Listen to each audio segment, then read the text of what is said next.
আজকে আমরা এমন একটা শক্তিশালী আর গভীর আবেগঘন অভিজ্ঞতা নিয়ে কথা বলবো, যা প্রায়শই ভুল বোঝা হয়। আর সেটা হলো একটা সম্পর্কের চূড়ান্ত নীরবতা। আচ্ছা, এই কথাটা নিয়ে একটু ভাবা যাক। এটা কিন্তু শুধু কারো চুপ করে থাকা না। এটা এমন এক নীরবতা যা আসলে সব কিছুকে একেবারে বদলে দেয়। তো এই নীরবতাকে ঠিকমতো বুঝতে হলে আমাদের প্রথমে দেখতে হবে যে যার প্রতি এই নীরবতা দেখানো হয় তার কাছে এটা কেন এতখানি অপ্রত্যাশিত মনে হয়। এই স্লাইডটা কিন্তু বেশ ইন্টারেস্টিং, কারণ এখানে দুইজনের দৃষ্টিভঙ্গির পার্থক্যটা একদম চোখে পড়ার মতো। মানে, একজন ভাবছে এটা তো একটা সাময়িক ব্যাপার, হয়তো একটু অভিমান, আর অন্যজন কিন্তু মনে মনে ঠিক করে ফেলেছে যে এই গল্পের শেষ এখানেই। আর এই ভুল ধারণাগুলোই কিন্তু একটা মিথ্যা নিরাপত্তার জন্ম দিয়েছিল।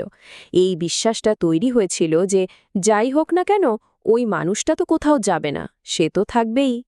কিন্তু তারপর কিছু একটা বদলে গেল। আর সেই বদলটা কিন্তু বাইরের কোনো পরিস্থিতিতে হয়নি। বদলটা হয়েছিল মানুষটার একেবারে ভেতরে। তো চলুন, এখন আমরা দেখব এই শেষ পরিণতির পেছনের গল্পটা কি। এই যে চূড়ান্ত নীরবতা, এটা কিন্তু একদিনে তৈরি হয় না। এটা আসলে একটা অনেক লম্বা আর কষ্টের যাত্রার শেষ ধাপ। এই ধাপগুলো দেখলে বোঝা যায় যে নীরবতা আসলে একটা উপসংহার। এটা হাজার হাজার ছোট ছোট মুহূর্তের যোগফল, যেখানে একটা হৃদয় বারবার একটা বন্ধ দরজায় টোকা দিয়ে ফিরে এসেছে। চূড়ান্ত নীরবতা মানে কিন্তু রেগে গিয়ে চুপ হয়ে যাওয়া না। এটা হলো যখন একজন মানুষ নিজের মূল্য বুঝতে পারে এবং খুব শান্তভাবে, স্থিরভাবে সরে আসে। এটা সেই মুহূর্ত যখন কেউ আর কী হতে পারত সেটার পেছনে না ছুটে আসলে কি হচ্ছে সেই বাস্তবতাকে মেনে নেয়। এই কথাটা কিন্তু দারুণভাবে পুরো বিষয়টা বুঝিয়ে দেয়। দেখুন, রাগ তো একটা সাময়িক ব্যাপার, আসে আবার চলেও যায়। কিন্তু যখন কেউ বলে আমার সব শেষ হয়ে গেছে, তার মানে হলো সে সব কিছু মেনে নিয়েছে এবং চূড়ান্তভাবে সরে যাওয়ার সিদ্ধান্ত নিয়ে ফেলেছে। আচ্ছা, এবার আমরা একটু অন্য দিক থেকে ব্যাপারটা দেখি, যে মানুষটা এতদিন সবকিছুকে টেকেন ফর গ্রান্টেড নিয়েছিল, তার উপর এই নীরবতার কী প্রভাব পড়ে। শুরুতে হয়তো এই অনুপস্থিতিটাকে খুব একটা পাত্তা দেওয়া হয় না, মনে হয় ঠিক হয়ে যাবে। কিন্তু সময়ে যত গড়ায়, এই নীরবতাটাই একটা ভয়ের কারণ হয়ে দাঁড়ায়। কারণ তখন সে ধীরে ধীরে বুঝতে পারে ওই মানুষটা আর ফিরবে না। আর তখন এই নীরবতাটাই একটা আয়নার মতো হয়ে যায়। এমন একটা আয়না যার দিকে তাকাতে ভয় লাগে। কারণ এই অনুপস্থিতি তাকে সেই কঠিন আত্মবিশ্লেষণের মুখোমুখি করে, যা সে এতদিন এড়িয়ে চলেছিল। তখন মনে পড়তে থাকে সেই সব মুহূর্তের কথা, যে টেক্সটগুলোর উত্তর দেওয়া হয়নি, যে কলগুলো রিসিভ করা হয়নি, যে চেষ্টাগুলোকে অবহেলা করা হয়েছিল। তখন পুরনো চ্যাট ঘেটে, পুরনো কথা ভেবে হঠাৎই মনে হয় ওই মানুষটার উপস্থিতি কতটা অমূল্য ছিল, যার ফিরে পাওয়া সম্ভব নয়।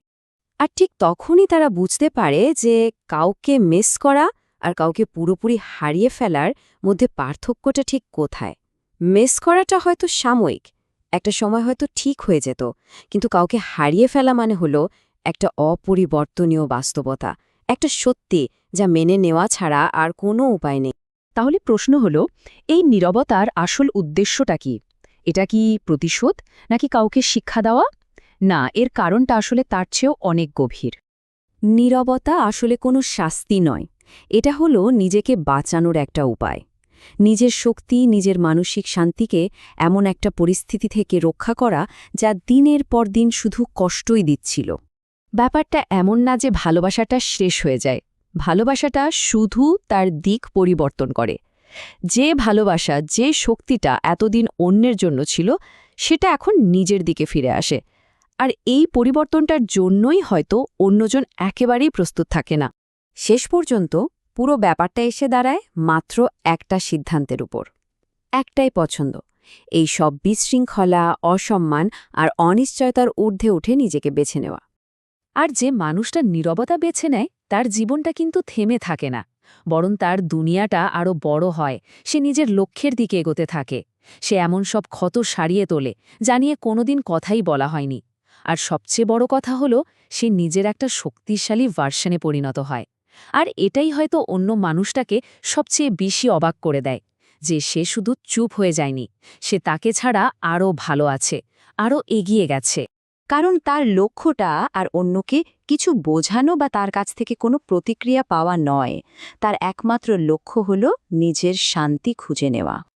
আর এখানেই কথাটা সত্যি হয়ে দাঁড়ায় যে অনেক সময় সবচেয়ে শক্তিশালী কথা হল আসলে কিছুই না বলা। বিশৃঙ্খলার বদলে বেছে নেওয়া এই নীরবতায় এমন এক উপস্থিতি তৈরি করে যা থেকে অন্যজন আর কখনো বের হতে পারে না।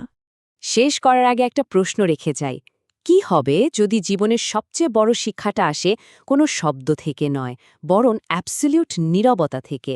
এটা একটা ভাবনার বিষয়, তাই না? যে অনুপস্থিতি হয়তো এমন কিছু শিখিয়ে দিয়ে যায় যা উপস্থিতি কখনো পারেনি। আমাদের সাথে থাকার জন্য ধন্যবাদ।